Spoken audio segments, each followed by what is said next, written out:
मेरा राजनीति में आने का कारण ही बिहार और बिहारी रहेंगे। जल्द मैं बिहार आना चाहता हूं और मैं बिहार आऊंगा। आज सुबह भी मुख्यमंत्री जी से मेरी मुलाकात हुई। न सिर्फ मैंने उनको इस कार्यक्रम की पूरी जानकारी दी, बल्कि उनका पूरा मार्गदर्शन लेकर और उनका आज जो सुबह मुझे स्नेह प्राप्त हुआ। नमस्कार, मैं हूं अमित सिंह और आप देख रहे हैं फर्स्ट बिहार झारखंड।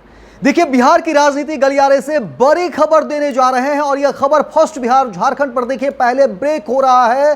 बिहार की राजनीति गलियारे में बड़ी खबर निकलकर सामने आ रही है। केंद्रीय गृह मंत्री और लोजपा रामविलास के राष्ट्रीय अध्यक्ष चिराग पासवान इस्तीफा देंगे। ये बड़ी खबर आपको बता रहे हैं और बिहार की राजनीति में वो शुरुआत करेंगे और मुख्यमंत्री नीतीश कुमार का आशीर्वाद मिला है। ये बड़ी खबर आपको दे रहे हैं फर्स्ट बिहार झारखंड पर। और लगिए, लगातार बीते दिनों जिस तरह से कयास लगा जा रहे थे और अटकलें लगाई जा रही थी और फर्स्ट बिहार झारखंड पर तमाम वो अपडेट्स भी हम आपको दे रहे थे, लेकिन बड़ी खबर चिराग पासवान का बड़ा ऐलान और बड़ा फैसला, क्योंकि केंद्रीय गृह मंत्री हैं चिराग पासवान और लोजपा रामविलास के राष्ट्रीय अध्यक्ष भी हैं। लेकिन देखिए, बिहार में इसी वर्ष विधानसभा के चुनाव होने हैं और चुनाव से पहले बिहार की राजनीति में एक बार फिर से बड़ा फेरबदल और बड़ा बदलाव।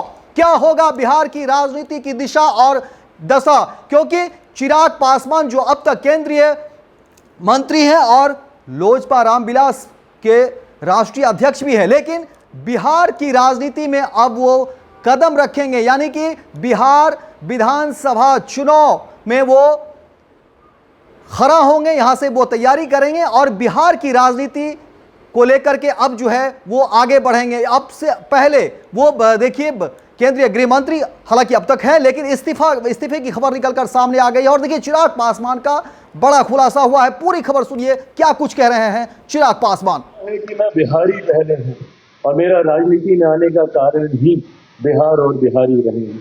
दिल्ली में रहा हूं, बंबई में मैंने काम किया और मैंने देखा है कि किन कठिन परिस्थितियों में बिहारियों को वहां पे जूझना पड़ता है।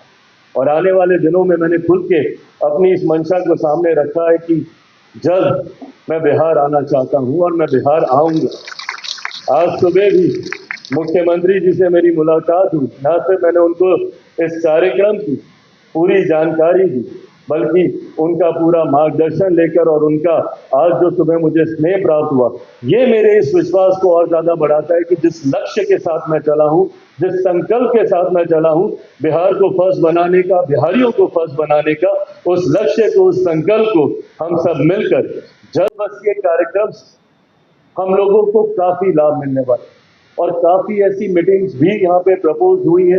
B2B लेवल पे हो, B2G लेवल पे हो, काफी ऐसी मीटिंग्स आने वाले 2 दिनों में यहाँ पे होने वाली है, जिसका यकीनन लाभ हमारे यहाँ पे मौजूद उद्यमियों को मिलेगा। मैं इस मौके पर I would also like to welcome all the international buyers and before I conclude I want to assure you that I assure you that we will provide you with that ecosystem where when you come and invest in Bihar, you will get that ease of business as assured by Minister Industries here as well. You will get that single window clearances and that ease of business so that you can come and invest in my state.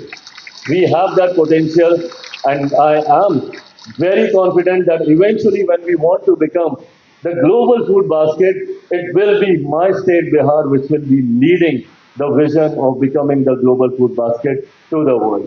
साथियों, अपनी बातों को समाप्त करने से पहले अंत में बस मैं इतना ही कहूँगा कि मेरे प्रदेश का एक गौरवशाली इतिहास रहा है।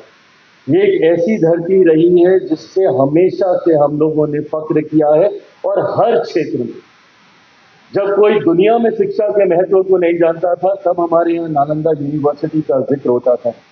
देश से ही नहीं, दुनिया से बच्चे यहाँ पर पढ़ने आते थे नालंदा यूनिवर्सिटी।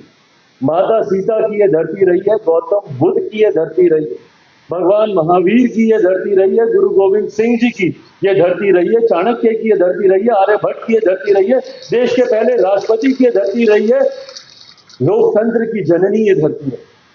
ऐसे में इस धरती में अनंत संभावना है और यहाँ के लोगों में अनंत संभावना है। बिहार की बुद्धि की तुलना मुझे नहीं लगता कि और किसी राज्य से की जा सकती है। आज की तारीख में बिहारियों ने राष्ट्रीय ही नहीं अंतर्राष्ट्रीय स्तर पर अपना डंका मनवाने का काम किया। आज आप चले जाइए किसी भी क्षेत्र में, मीडिया के साथ यहाँ पे मौजूद है, मीडिया हाउसेज में चले जाइए, उनके बड़े बड़े पदों पर वहां पे बिहारी आपको मिल जाएंगे। बिजनेस हाउसेज में चले जाइए, सीईओ सीएफओ आपको बिहारी मिल जाएंगे। कहने की जरूरत नहीं है, सबसे ज्यादा आईएएस आईपीएस ऑफिसर हमारे राज्य से आते हैं। अनंत संभावनाएं हैं हमारे राज्य में। जब हम लोग वर्ल्ड फूड इंडिया करते हैं, मैं देखता हूं किस तरीके से बिहारी नए नए इनोवेशन, नए नए स्टार्टअप आइडियाज के साथ वहां पर आते हैं। ये उनकी क्षमता को दर्शाता है। बस जरूरत है उनकी उस क्षमता को एक विधिवत व्यवस्था देने की, जिसके लिए केंद्र सरकार और राज्य सरकारें हम दोनों कटिबद्ध। इस व्यवस्था का निर्माण हम लोग आपको करके देंगे, ये वादा आपसे करके जाता हूं। मैंने हमेशा कहा है कि मैं बिहारी पहले हूं, और मेरा राजनीति में आने का कारण ही बिहार और बिहारी रहे हैं। दिल्ली में रहा हूं, बंबई में मैंने काम किया, और मैंने देखा है कि किन कठिन परिस्थितियों में बिहारियों को वहां पे जूझना पड़ता है। और आने वाले दिनों में मैंने खुल के अपनी इस मंशा को सामने रखा है कि जल्द मैं बिहार आना चाहता हूं और मैं बिहार आऊंगा। आज सुबह भी मुख्यमंत्री जी से मेरी मुलाकात हुई। न सिर्फ मैंने उनको इस कार्यक्रम की पूरी जानकारी दी, बल्कि उनका पूरा मार्गदर्शन लेकर और उनका आज जो सुबह मुझे स्नेह प्राप्त हुआ, ये मेरे इस विश्वास को और ज्यादा बढ़ाता है कि जिस लक्ष्य के साथ मैं चला हूं, जिस संकल्प के साथ मैं चला हूं, बिहार को फर्स्ट बनाने का, बिहारियों को फर्स्ट बनाने का, उस लक्ष्य को, उस संकल्प को हम सब मिलकर जल्द पूरा करेंगे। फूड प्रोसेसिंग मंत्री होने के नाते मैं इस मौके का उपयोग भी करूंगा आप सबको आमंत्रित करने के लिए वर्ल्ड फूड इंडिया के लिए। हम लोग इसको हर साल आयोजित करने का हम लोग कार्य कर रहे हैं, और वर्ल्ड फूड इंडिया भी एक ऐसा मंच है जहां पे हम लोग हर स्टेक होल्डर जो खाद्य प्रसंस्करण के साथ जुड़ा हुआ है, उसे एक मंच देने का प्रयास करते हैं, ताकि उस मंच का इस्तेमाल करके नए नए technology, exchange of ideas, exchange of innovation, exchange of new startup ideas nationally and internationally सबको एक मंच, एक छत के नीचे पूरी वो व्यवस्था मिले जहां पे वो तमाम इन विषयों का आदान प्रदान कर सके। इस साल भी हम लोग सितंबर के महीने में 25 से 28 सितंबर को हम लोग वर्ल्ड फूड इंडिया का हम लोग आयोजन करने जा रहे हैं। मैं चाहूंगा कि आप सबको मैं आमंत्रित करता हूं इस मंच के माध्यम से, आप लोग आए जरूर वहां पे। आप लोग भी अपनी प्रतिभा का, आप लोग भी अपने उत्पादन का, प्रसंस्करण से जुड़े हुए अपने पदार्थों का न सिर्फ वहां पे उसको प्रदर्शित करने का कार्य करें, बल्कि ग्लोबली भी क्या क्या नई टेक्नोलॉजी चल रही है जिसका लाभ आप लोग मिलकर उठा सकते हैं, जरूर उसका लाभ उठाएं। आने वाले 2 दिनों के लिए, आज के लिए और कल के लिए, मैं आप सबको ढेर सारी बधाई देता हूं, ढेर सारी शुभकामनाएं देता हूं।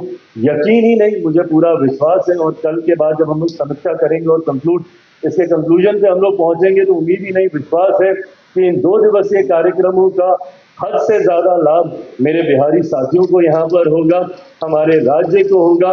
और जिस लक्ष्य के साथ मेरे प्रधानमंत्री आगे चले हैं, भारत को एक विकसित देश बनाने का लक्ष्य 2047 तक, उस लक्ष्य को पूरा करने में बिहार और बिहारियों की अहम भूमिका होगी, ये मुझे विश्वास है। एक बार फिर से यहाँ पर आने के लिए आप सबका बहुत बहुत धन्यवाद। जय हिंद, जय बिहार। तो देखा आपने, चिराग पासवान बता रहे हैं, मुख्यमंत्री नीतीश कुमार से उन्होंने आशीर्वाद लिया, तमाम मुद्दों पर बातचीत की, तमाम बिहार की जो राजनीति जो समीकरण है उस तमाम समीकरणों पर देखिए चिराग पासवान और मुख्यमंत्री नीतीश कुमार की बातचीत होती है, एक तरह से बैठक होती है मुख्यमंत्री नीतीश कुमार और चिराग पासवान के बीच, हर मसले पर बातचीत होती है। और सवाल वही है कि क्या कुछ होगा इस बैठक को लेकर के, क्योंकि चिराग पासवान जैसे ही मुख्यमंत्री नीतीश कुमार से मिलकर आते हैं तो कहते हैं कि देखिए मुख्यमंत्री नीतीश कुमार ने आशीर्वाद दे दिया, उनसे हमारी मुलाकात हुई, मैंने सारी बातों का जिक्र किया, तमाम बात मैंने मुख्यमंत्री नीतीश कुमार को बताई, और केंद्र की राजनीति मैं करता रहा, केंद्रीय मंत्री भी हूं, लेकिन अब जो है बिहार की राजनीति मैं करूंगा। यानी बिहार वो आना चाहते हैं, और देखिए बिहार आते ही मुख्यमंत्री नीतीश कुमार से मुलाकात, मुख्यमंत्री नीतीश कुमार से बातचीत, और मुख्यमंत्री नीतीश कुमार का चिराग पासवान को आशीर्वाद मिल गया है। और ऐसे में बड़ा सवाल निकलकर सामने आता है कि अब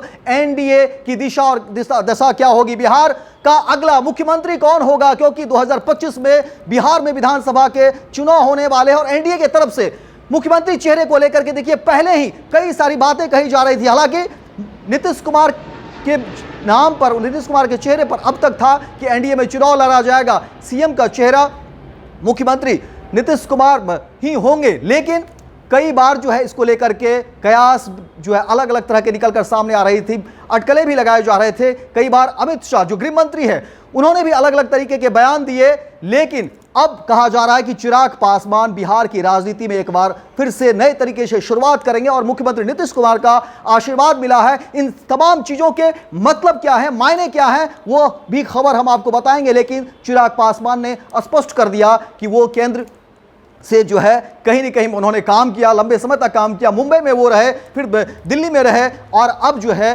क्योंकि बिहार घर है, बिहार की मिट्टी से लगाव है, बिहार के लिए बहुत कुछ करना चाहते हैं चिराग पासवान बिहार की राजनीति में। अब क्या कुछ करेंगे, क्योंकि बिहार में इसी वर्ष विधानसभा के चुनाव है और सवाल है कि आखिर बिहार में अब एनडीए का चेहरा कौन होगा, कौन होगा मुख्यमंत्री बिहार का अगला 2025 चुनाव में, जब चुनाव की समाप्ति होगी और फिर मतगणना होगी और फिर जब बहुमत की बात होगी और एनडीए की तरफ से कौन होगा सीएम का चेहरा, यह भी एक बड़ा सवाल निकलकर सामने आ रहा है। क्योंकि चिराग पासवान ने जो बातें कह दी और मुख्यमंत्री नीतीश कुमार ने आशीर्वाद दे दिया, अब इस तमाम चीजों के मतलब क्या है, मायने क्या है, देखते रहिए फर्स्ट बिहार झारखंड, और भी अपडेट्स लेकर के हम जल्द होंगे हाजिर।